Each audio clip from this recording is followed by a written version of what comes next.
Ryan, there was a lot going on this week, and we really wanted to get to the end of the week to see what that jobs report looked like. But, throughout the week, we thought about October surprises, and we've covered this in weeks past, but the port strike made some news. Israel made some news. But let's start this segment with where the week ended, and that was what the Wall Street Journal called a blowout jobs report. Yeah, it actually kind of reminded me of, do you remember the song by Frankie Valli, Can't Take My Eyes Off You? Oh, for sure. There's yes. that, it's too good to be true. That's almost kind of what it felt like by seeing that 254,000 number for non-farm payrolls.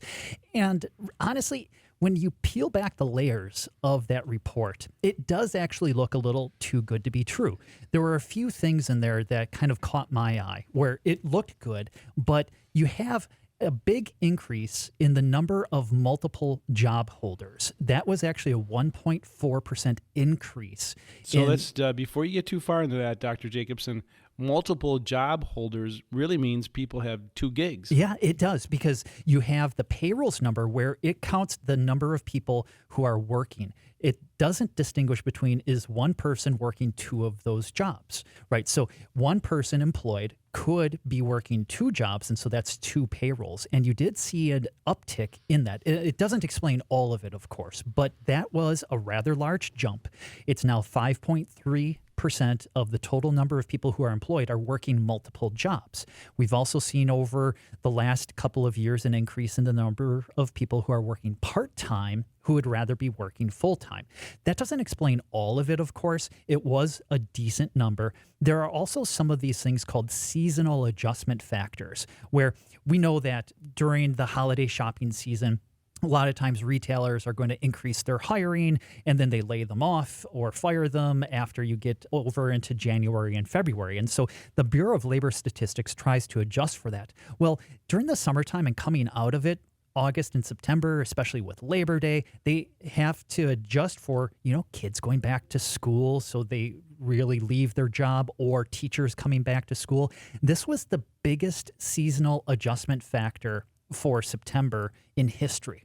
And so if we would have used last year's seasonal adjustment factor instead, the payroll gain, instead of being 254, would have been 140, which is right in line with what pretty much everybody on Wall Street was expecting. So I'm kind of thinking that, yeah, it's a good number, but there are some reasons to believe that maybe it's not as great as what it looks on first blush.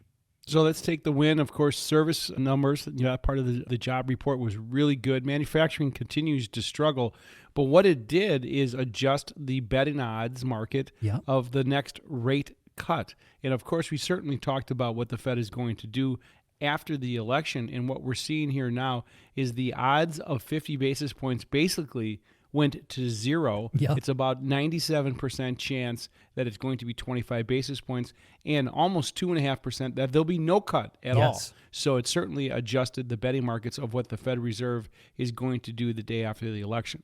That's right. And between now and when the Federal Reserve next meets, we're going to be getting the inflation numbers. So that comes out next week, Thursday. Then we are going to be getting on November 1st, the payrolls number for the month of October. So that's the next jobs report. Those are two really big reports, and those will, I think, determine whether or not the Fed goes 25 basis points or if they decide that they need to do another supersized rate cut. I don't think that they'll have to do a supersized rate cut, but if we do see a reversal of this big payrolls gain suddenly, then all of a sudden the market is going to be whipsawed by that once again.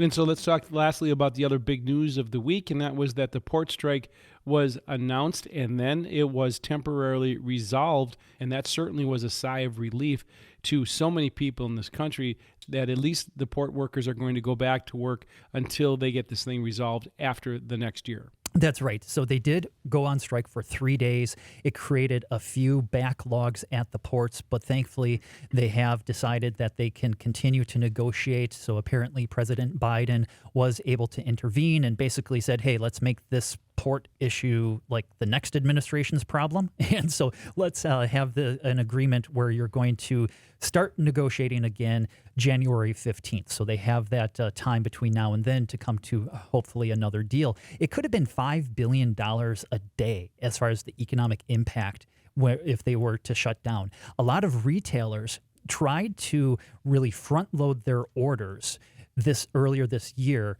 anticipating that there could have been a strike, and they were proved right, but thankfully it wasn't very long lasting. Back in 1977, when they last striked, it was because the port workers were opposed to containerization. This idea of let's have these, big containers that you can move right from the ships onto trucks or onto trains.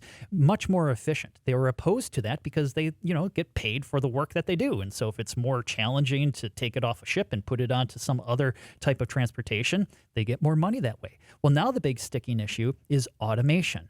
You look at a port like Rotterdam, about how automated that is, how efficient it is, and then you compare that to U.S. ports. Out of the 370 ports in the world, the U.S. ports are the least efficient. So there is some room, I think, for improvement there, but it's a question of how do you ease that transition? I mean, automation will happen, but then how do you actually allow those individuals whose jobs are going to be replaced, how do you help them with that transition?